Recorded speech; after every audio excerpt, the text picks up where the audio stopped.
Baik, kemudian berikutnya fasal. Fasal ini tentang jinayah terhadap sebagian badan, pada sebagian anggota tubuh. Kata beliau rahimahullahu taala, "Idza quti'a ba'du lisanihi aw marinihi aw syafatihi aw khashafatihi aw udhunihi, ukhidha mithluhu."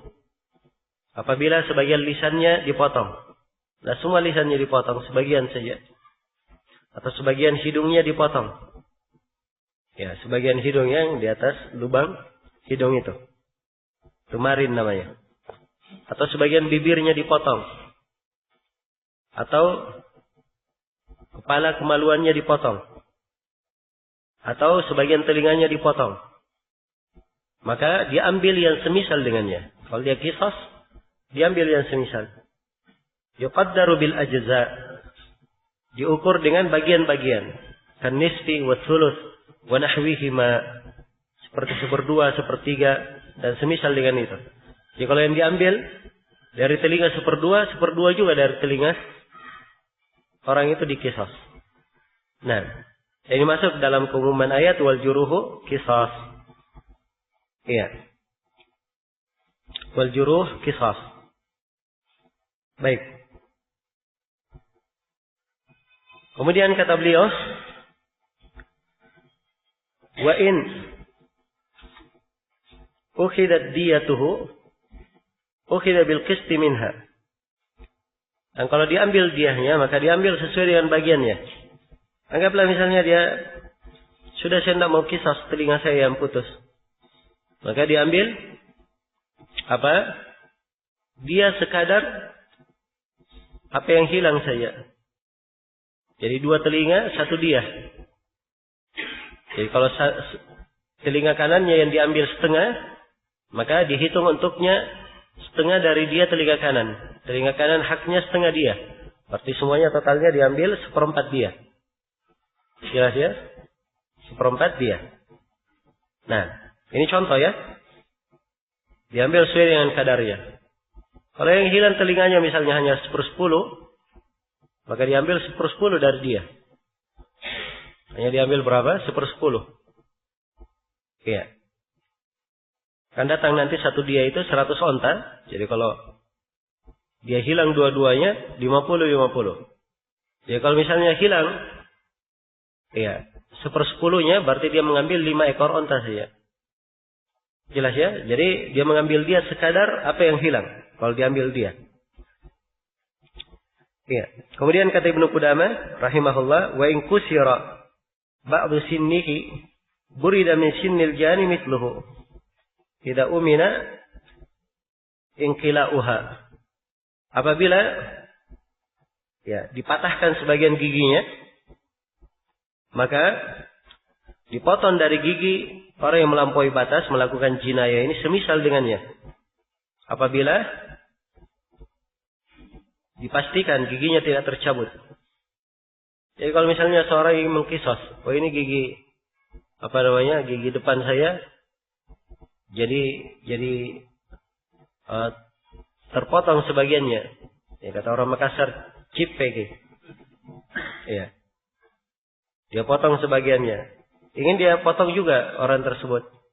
Tapi begitu dia lepas gigi orang itu, ingin dia potong sebagian, bukan sebagiannya yang lepas, tapi satu gigi yang semuanya pergi, hilang.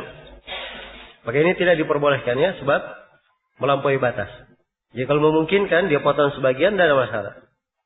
Iya. Baik. Kata beliau, wala yuqtas minasin hatta yai'asa min audiha. Khusus tentang gigi, tidak boleh dilakukan qisas sampai sudah putus asa bahwa gigi itu tidak bisa tumbuh lagi. Ya, sebab gigi di batasan umur tertentu itu masih bisa tumbuh ya. Ya, kalau dia masih bisa tumbuh, ditunggu tumbuhnya. Kalau dia tumbuh, sudah jatuh qisasnya. Sebab giginya sudah apa? Tetap ada.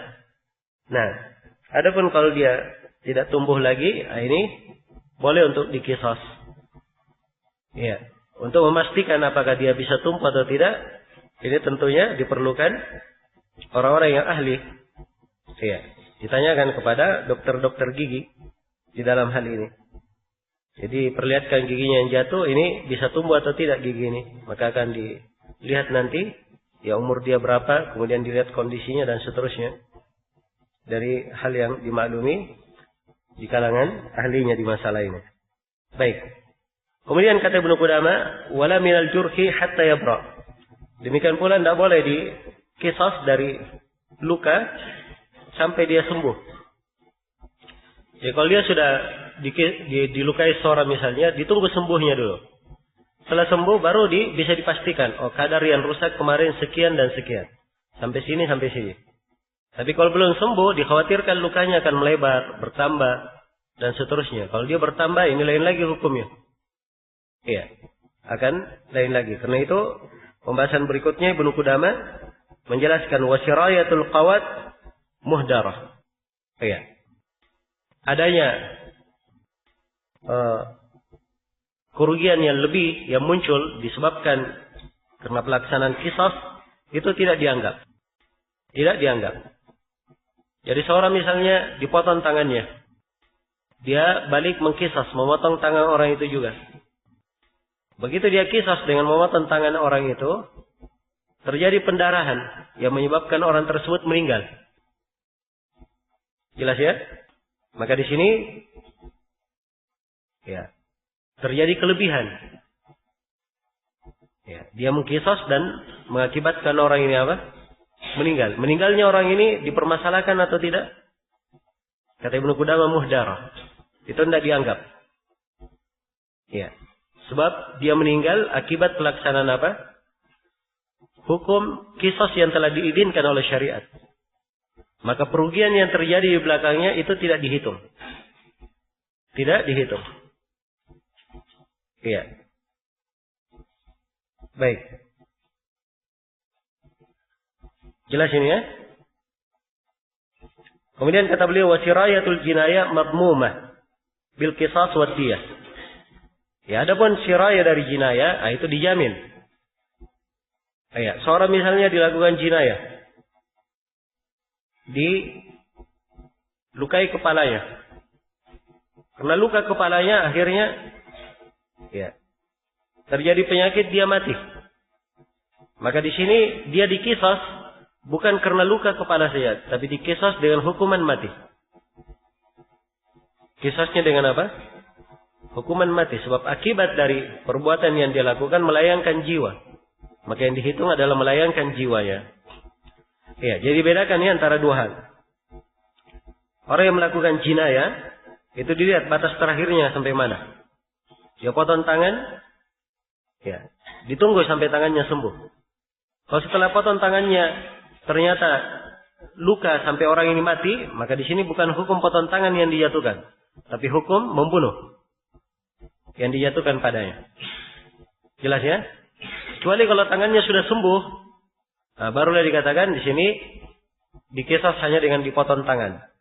Begitu dibalik dikisas, orang itu dipotong tangannya, dan orang yang dikisas ini setelah tangannya dipotong terjadi pendarahan, akhirnya dia mati, maka matinya di sini tidak dianggap.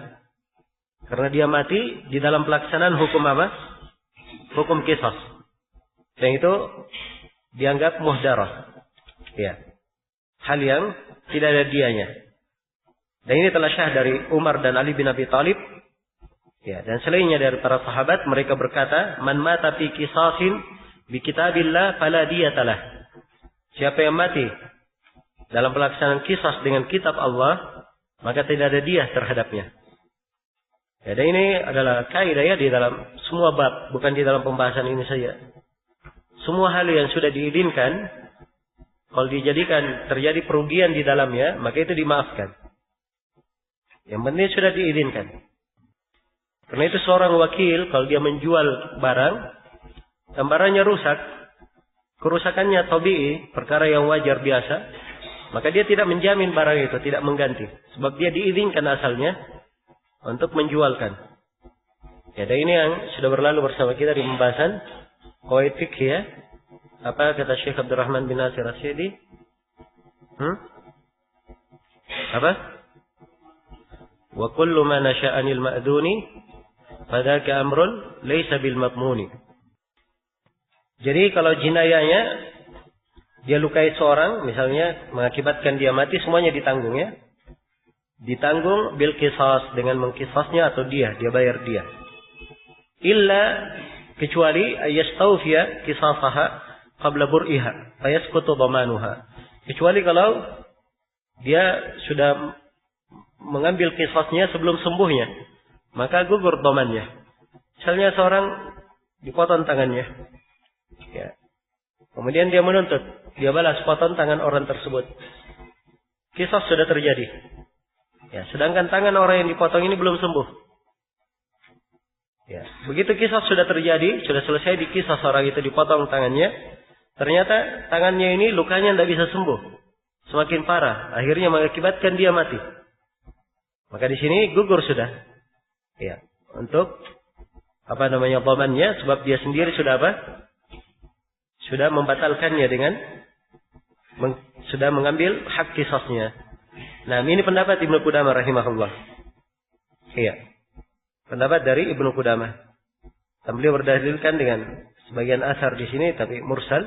Adapun jumhurul ulama, mereka berpendapat bahwa qisas tetap ditegakkan walaupun dia sudah meninggal. Qisas, misalnya dia di contoh yang saya sebutkan tadi ya, dipotong tangannya, terus dia balas mengqisas. Sudah dipotong tangan orang yang melakukannya. Setelah itu dia meninggal, maka di sini meninggalnya juga dipermasalahkan. Orang itu juga harus dikisas, ya, dengan menjatuhkan hukuman mati terhadapnya. Karena mengakibatkan orang orang meninggal. Dan ini pendapat lebih dekat, ya, lebih kuat, lebih sejalan dengan makna qisas. Ya, sebab qisas itu harus semisal dengan apa yang dilakukan oleh orang tersebut. Baik, selesai sudah di sini pembahasan tentang beberapa cara untuk mengqisas pada luka. Iya. Kemudian Ibnu Qudamah rahimahullah berpindah ke pembahasan berikutnya.